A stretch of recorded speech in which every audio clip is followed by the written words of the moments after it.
سب سے پہلے تو ہم یہ لفظ وضو کا صحیح پڑھنا ہی سیکھتے ہیں کہ یہ لفظ وضو ہے یا وضو ہے۔ بعض لوگ کہہ دیتے ہیں جی میں وضو کرنے جا رہا ہوں، تو وضو کا کیا معنی ہے اور وضو کا کیا معنی ہے؟ وضو واو کے ضمہ کے ساتھ، وضو واو کے فتحہ کے ساتھ، وضو کا کیا معنی ہے اور وضو کا کیا معنی ہے؟ تو پھر ہمارے لیے لفظ بولنا آسان ہو جائے گا۔ وضو کا معنی ہے طہارت حاصل کرنا، اور وضو کا معنی ہوتا ہے جس سے طہارت حاصل کی جائے، مثلا پانی۔ تو گویا کہ بات سمجھ میں آئی، دونوں کی تعریف سمجھنے کے بعد طہارت حاصل کرنا کس کا معنی ہے؟ وضو کا معنی، واو کے ضمہ کے ساتھ۔ تو بندہ جب یہ کہے کہ میں وضو کرنے جا رہا ہوں، کیا میں پانی کرنے جا رہا ہوں؟ تو یہ ترجمہ غلط ہوا، تو گویا کہ یہ لفظ بھی غلط ہوا۔ تو بندے کو یہ کہنا چاہیے کہ میں وضو کرنے جا رہا ہوں، واو کے ضمہ کے ساتھ یعنی پیش کے ساتھ، میں وضو کرنے جا رہا ہوں، مطلب میں طہارت حاصل کرنے جا رہا ہوں۔ جب وہ کہتا ہے میں وضو کرنے جا رہا ہوں تو اس کا لفظی معنی جو ہے اس میں غلطی پیدا ہو سکتی ہے، اس لیے لفظ صحیح بولنا چاہیے وضو۔ وضو کا مطلب ہوتا ہے کہ جس سے طہارت حاصل کی جائے، مطلب پانی، تو اس لیے لفظ وضو بولیں، وضو نہ بولیں۔ اب وضو کی فرضیت کہاں سے ثابت ہے؟ تو قرآن پاک سے ثابت ہے۔ پارہ نمبر 6 سورۃ المائدہ رکوع نمبر 2، اس کے آغاز سے ہی اللہ رب العالمین، رکوع نمبر 2 کا جہاں سے شروع ہوتا ہے وہاں سے اللہ رب العالمین فرماتا ہے یا ایھا الذین آمنوا اذا قمتم الی الصلاۃ فاغسلوا وجوہکم، اے ایمان والو جب تم ارادہ کرو، قمتم ای اردتم، یہاں قمتم ارادے کے معنی میں ہے، جب تم ارادہ کرو نماز کا تو کیا کرو؟ فاغسلوا وجوہکم، اپنے چہروں کو دھو لیا کرو، وایدیکم الی المرافق، اور اپنے ہاتھوں کو کونیوں سمیت دھو لیا کرو، یعنی کونیاں یہ جو ہے نا یہ ہماری دھونے میں شامل ہیں، کونیوں سمیت دھو لیا کرو، اور وامسحوا برؤوسکم، اور اپنے سروں کا مسح کیا کرو، وارجلکم الی الکعبین، اور پاؤں کو ٹخنوں سمیت، مسح نہیں ٹخنوں سمیت دھونا، یہاں پاؤں کو دھویا جائے گا، مسح صرف سر کا ہی ہے، پاؤں کا مسح نہیں ہے۔ تو لہٰذا یہ وضو کے 4 فرض بنے۔ نمبر 1 چہرے کا دھونا۔ اب چہرے کا کتنا دھونا ہے؟ تو صاحب نور الرضا نے بڑی خوبصورت اس کی تقسیم فرمائی کہ چہرے کی لمبائی اور چہرے کی چوڑائی کے اعتبار سے چہرہ کتنا ہوتا ہے، اس اعتبار سے پورے چہرے کو احاطے میں لینا یہ فرض ہے، پورے چہرے کو احاطے میں لینا۔ اب لمبائی کے اعتبار سے کہاں ہے؟ تو پیشانی کی ابتدا، یہاں ہمارے بال شروع ہوتے ہیں، یہ پیشانی کی ابتدا ہے، یہ لمبائی میں، یہ لمبا رخ ہے میرا۔ تو گویا کہ پیشانی کی ابتدائی سطح سے لے کر، یہ ابتدائی سطح یہاں سے لے کر کہاں تک؟ ٹھوڑی کے نیچے تک، ٹھوڑی کے نیچے تک، یہاں تک چہرے کا دھونا یہ لمبائی کے اعتبار سے یہ ضروری ہے۔ اور اسی طرح چوڑائی کے اعتبار سے کہاں؟ چوڑائی کے اعتبار سے ایک کان کی لو، یہ جو چیز ہے یہ لو ہے، ایک کان کی لو سے لے کر دوسرے کان کی لو تک، اب یہ پورا فیس ہو گیا ہمارا، یہ ہمارا پورا چہرہ ہو گیا، اس کو ہم دھوئیں گے تو یہ ہمارا پورا چہرہ کہلائے گا۔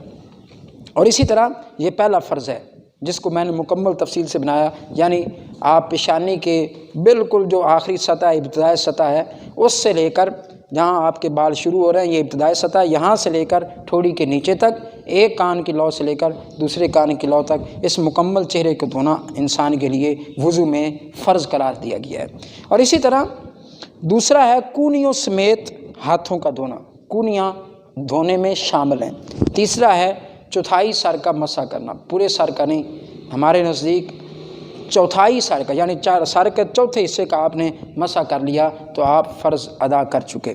نمبر 4 پاؤں کو ٹخنوں سمیت دھونا، ٹخنے بھی دھونے میں جیسے کونیاں شامل ہیں، ٹخنے بھی اسی طرح دھونے میں شامل ہیں۔ تو یہ وضو کے 4 فرض ہیں جو آپ نے بھی تفصیل سن لیے۔ اب اگلا سوال یہ آج کے درس میں کہ وضو کا سبب کیا ہے؟ وضو کرنے کا سبب کیا ہے؟ وضو کیوں کرتے ہیں، مطلب وضو کرنے کی وجہ کیا ہے، توجیہ کیا ہے؟ تو اس کا بیان یہ کیا کہ جو کام اس کے بغیر جائز نہیں ہوتے، وضو کرنے کا سبب یہ ہے، اور اس کا یہ دنیاوی حکم بھی ہے کہ دنیا میں رہتے ہوئے انسان جو کام وضو کے بغیر نہیں کر سکتا، جب وہ وضو کرے گا تو وہ کام کرنا جائز ہو جائے گا۔ یہ وضو کا کرنے کا سبب ہے۔ مثلا نماز ہم وضو کے بغیر نہیں پڑھ سکتے۔ اسی طرح قرآن پاک کو مس کرنا، لا یمسہ الا المطہرون، قرآن پاک کو ہم بغیر وضو چھو نہیں سکتے۔ اسی طرح خانہ کعبہ شریف کا طواف ہے، تو ان تمام چیزوں کے لیے وضو کرنا جائز ہے، ضروری ہے۔ جب ہم وضو نہیں کریں گے تو یہ کام ہمارے لیے کرنے، نماز ہم نہیں پڑھ سکتے، قرآن کو چھو نہیں سکتے، خانہ کعبہ شریف کا طواف نہیں کر سکتے، تو گویا کہ یہ وضو ان چیزوں کے لیے ایک سبب ٹھہرا۔ جب یہ ہم کام کر لیں گے تو وضو کرنے کے بعد یہ ساری چیزیں ہم آسانی سے کر سکتے ہیں۔ اور اسی طرح دنیا کا فائدہ یہ ہے، جیسے ہمارے استاد محترم میرے شیخ کریم ڈاکٹر مفتی محمد مظہر فی شاہ صاحب نے بڑی خوبصورت وضو کا نام دیا ہے، اسلامک سینیٹائزر۔ آج کے اس دور میں جسے کرونا کی وبا سمجھا جا رہا ہے، کہ ڈاکٹروں نے بھی کہا دن میں بار بار ہاتھ دھوئیں، چہرے کو بار بار دھوئیں تاکہ ہم اس وبا سے بچ سکیں، تو انہوں نے بڑا خوبصورت اس پر لیکچر آپ نے عطا فرمایا، اسلامک سینیٹائزر، یعنی اسلامی طور پر یہ ایک سینیٹائزر کا کام بھی کرتا ہے۔ جب ہم بار بار ہاتھوں کو دھوئیں گے تو بیماری اور ایسی تمام چیزوں سے ہم محفوظ رہ سکتے ہیں۔ یہ اس کا دنیاوی فائدہ بھی ہے، اور اخروی فائدہ اس کا یہ ہے کہ ہم آخرت میں جو ہی ہم وضو کرتے ہیں تو آخرت میں ہم ثواب حاصل کرتے ہیں۔ اللہ کی بارگاہ میں وضو کرنے کی وجہ سے ہمارے درجات بڑھتے ہیں، اللہ رب العالمین وضو کرنے والے کو ثواب دیتا ہے۔ جیسا کہ ایک حدیث پاک میں آتا ہے کہ جو بندہ وضو کرنے سے پہلے بسم اللہ والحمدللہ پڑھ لیتا ہے، بسم اللہ والحمدللہ، تو جتنی دیر تک وہ بندہ باوضو رہتا ہے فرشتے اس کے نامہ اعمال میں ثواب لکھتے رہتے ہیں۔ بسم اللہ والحمدللہ، اتنی سی عبارت پڑھنے سے جتنی دیر تک بندہ باوضو رہتا ہے فرشتے اس کے نامہ اعمال میں ثواب ہی لکھتے رہتے ہیں۔ تو گویا کہ وضو ہمارے کرنے میں سبب کیا ٹھہرا؟ وضو کرنے سے اللہ رب العالمین کی بارگاہ میں ہمیں ثواب ملتا ہے۔ اور اسی طرح ایک مسلم شریف کی حدیث پاک بھی ہے، سیدنا ابو ہریرہ رضی اللہ تعالیٰ عنہ اس حدیث پاک کے راوی ہیں۔ آپ بیان فرماتے ہیں، نبی اکرم نور مجسم فخر دو عالم کائنات کے شہنشاہ حسنین کریمین کے پیارے نانا جان نبی پاک صلی اللہ علیہ وبارک وسلم نے فرمایا، قیامت کے دن، بڑی خوبصورت وضو کی فضیلت میں ایک حدیث پاک ہے، قیامت کے دن تم اس حال میں اٹھو گے کہ تمہارا چہرہ، تمہارے ہاتھ، تمہارے وضو کرنے والے اعضاء یعنی پاؤں، یہ وضو کرنے کی وجہ سے سفید اور چمک رہے ہوں گے۔ واہ واہ واہ، کیا بات ہے! یعنی جو بندے دنیا میں وضو کرتے رہے، وضو کر کے نمازیں پڑھتے رہے، قرآن پاک کی تلاوت کرتے رہے، خانہ کعبہ کا طواف کرتے رہے، یا ہمیشہ باوضو رہنے کی کوشش کرتے رہے، سوتے وقت بھی وضو کرتے رہے، ہوگا کیا کہ تمہارا چہرہ اور ہاتھ اور پاؤں یعنی اعضائے وضو، یہ وضو کرنے کی وجہ سے انسان کے سفید اور چمک رہے ہوں گے۔ لہٰذا نبی پاک صلی اللہ علیہ وسلم نے فرمایا، جو شخص تم میں سے طاقت رکھتا ہو کہ اپنے ہاتھوں، پاؤں اور چہرے کی سفیدی اور چمک کو زیادہ کرنا چاہے وہ کر لے۔ گویا کہ ہم جتنی چمک بڑھانا چاہتے ہیں قیامت کے دن کے لیے، اس عالم معاشر کے لیے، آج دنیا میں زیادہ سے زیادہ وضو کرو تاکہ قیامت کے دن ہمارے چہروں کی، ہمارے ہاتھوں کی، ہمارے پاؤں کی چمک زیادہ بڑھے، تاکہ نبی پاک صلی اللہ علیہ وسلم کی امتی ہونے کی نشانی بھی یہی ہے کہ قیامت کے دن حضور صلی اللہ علیہ وسلم کی امت کے اعضائے وضو چمک رہے ہوں گے، دمک رہے ہوں گے۔ تو اس لیے وضو کثرت سے کیا کرو، یہ اس کا اخروی حکم بھی ہے کہ آخرت میں اللہ رب العالمین آپ کو کتنا ثواب عطا فرمائے گا۔ اور اس کے ساتھ ہی وضو کے سبب کو بیان کرنے کے بعد آج کے درس کا اگلا سوال ہے، وضو کے واجب ہونے کی شرائط کتنی ہیں؟ چھوٹی چھوٹی چیزیں ہیں، ان کو یاد رکھنے کی ضرورت ہے۔ وضو کے واجب ہونے، وضو واجب کس پر ہوتا ہے، اس کی کیا شرطیں ہیں؟ تو پہلی شرط ہے مسلمان ہونا۔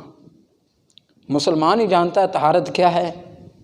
مسلمان ہونے کے لیے، مسلمان جب بندہ ہوگا تو اس پر وضو بھی واجب ہو جائے گا، اس کو نماز پڑھنے کے لیے وضو کرنا پڑے گا مسلمان کو، اس کو جناب محترم خانہ کعبہ شریف میں ہاتھ لگانے کے لیے، طواف کرنے کے لیے وضو کرنا پڑے گا، قرآن پاک کو چھونے کے لیے اس کو وضو کرنا پڑے گا۔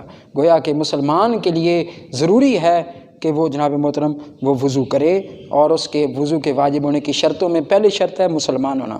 اس کے بعد دوسری شرط ہے بالغ ہونا، کہ جب بندہ سمجھدار ہو جائے تو اس کو چاہیے کہ وہ وضو کرے، بلوغت کی عمر کو پہنچ جائے تو وہ وضو کرے، اس پر وضو کرنا واجب ہوتا ہے۔ تو اس سے ایک بات یہ بھی سمجھ میں آئی، جو ہمارے چھوٹے بچے ہیں، بالکل چھوٹے بچے جو نورانی قاعدہ پڑھنے جاتے ہیں، قرآن پاک کے ابتدائی پارے پڑھتے ہیں، ابھی 5-6 سال کی عمر میں ہی بچے ماشاءاللہ 5-5 6-6 پارے یاد کر رہے ہوتے ہیں، تو اگر انہوں نے بغیر وضو قرآن کو چھو لیا تو کیا وہ گناہ گار ہوں گے؟